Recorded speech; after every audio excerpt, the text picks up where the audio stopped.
Kanye West, known to most as the hip-hop star with an ego too big to measure, but for many, they know nothing of his past and his career. While only at the young age of 3, Kanye's parents, Donda and Ray, split. He lived in a middle-class neighborhood in Chicago with his mother, visiting his father over the summers. One summer, his mother moved to China for a year with Kanye in tow, and upon his return, he was drawn to the hip-hop scene, even befriending the producer No ID. When Kanye graduated from high school, he was offered a scholarship to Chicago's American Academy of Art, but eventually dropped out to pursue music altogether. Before Kanye began making his own music, he was producing music for local artists and was using colorful soul samples sped up. It was in 2001 Kanye moved to New York and ended up in the right hands, Jay-Z's to be exact. It was then that he produced This Can't Be Life. His reputation wasn't cemented until his production on The Blueprint, one of the most highly acclaimed rap albums of all time, Jay-Z. He was eager to become a main player in the music industry and be a rapper himself, but he lacked the gangsta credentials, Gucci loafers and the pink polos. He pleaded with record labels to sign him, but only one signed him, Rockefeller, but only as a producer.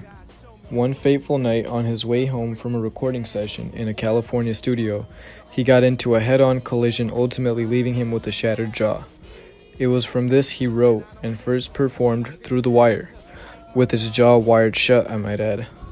While in a recuperative state in LA, he wrote and finished most of his debut album, The College Dropout. It leaked online, prompting him to revise and improve it. Once released, he sold 2.6 million copies, propelling Kanye into stardom. With this album, Kanye tore into hip-hop by shattering the idea that you had to be a gangsta to be a rapper. West was nominated for 10 Grammys and won 3.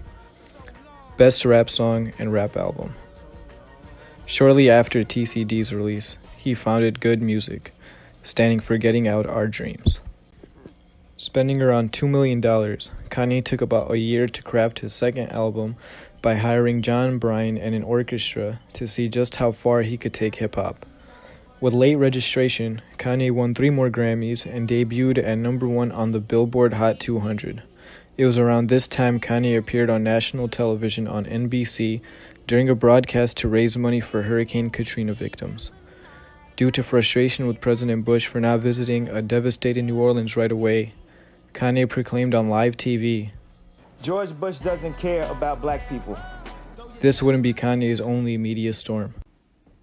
After his first 2 albums, Kanye was inspired to make hip-hop more anthemic in the likes of rock and roll and house music, so it could be played in arenas and stadiums. Later coined Graduation, Kanye's third album debuted on the same day as 50 Cent's album, Curtis.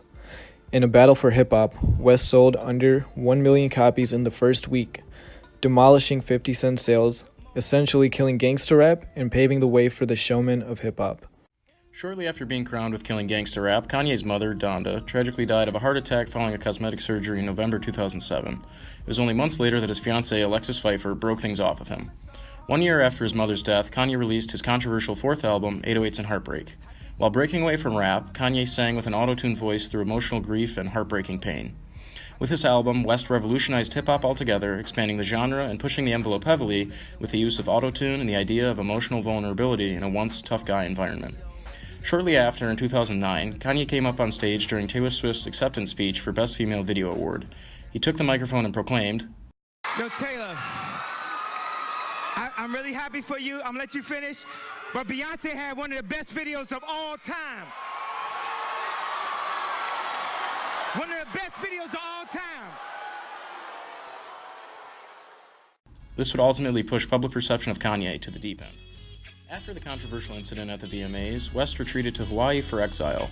In 2010, he came back to life with what most consider to be his magnum opus, My Beautiful Dark Twisted Fantasy.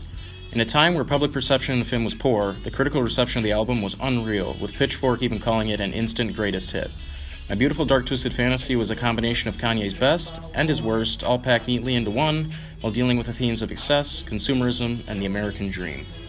Kanye and Kim Kardashian had been friends for a fair amount of time before dating and eventually marrying. April of 2012, Kim had gotten married to Chris Humphries, and Kanye released his single Theraflu, which is now known as Cold, which contained his feelings about that marriage. In it, he sang, "And I'll admit I fell in love with Kim around the same time she had fallen in love with him." Later that month, there were rumors of the two dating, and it wasn't until a little while later they made their first public appearance in New York. In October of 2013, Kanye and Kim got engaged, although they wouldn't end up getting married until May 24th in 2014. June 15th of that same year, their first child, North, was born. In December of 2015, they had their second child, Saint, and most recently, they had their third child, Chicago, in January of this year. Following the birth of his first child, Kanye released quite possibly the most controversial album of his discography, Yeezus. Through a narcissistic and paranoid track list, he incorporated many genres including the likes of acid house, punk, and electro. This was his most experimental album, and although public response of the album was considerably poor, critical acclaim was very high. While considered subpar at first, Yeezus is now hailed by many of being ahead of its time.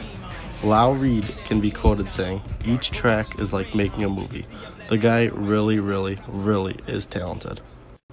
Closing in on the release of his 7th studio album, The Life of Pablo, which released February 14, 2016, Kanye created yet another media storm.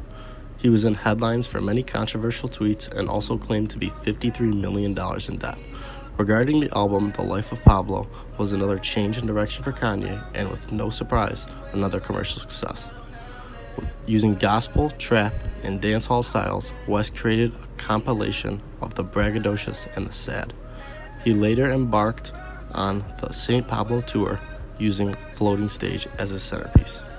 Following the Paris robbery of his wife, he postponed further dates on the tour. After his infamous rant at the Sacramento show in November, West canceled all further dates on the tour, and eventually, after that, he was admitted to the UCLA Medical Center under psychiatric observation.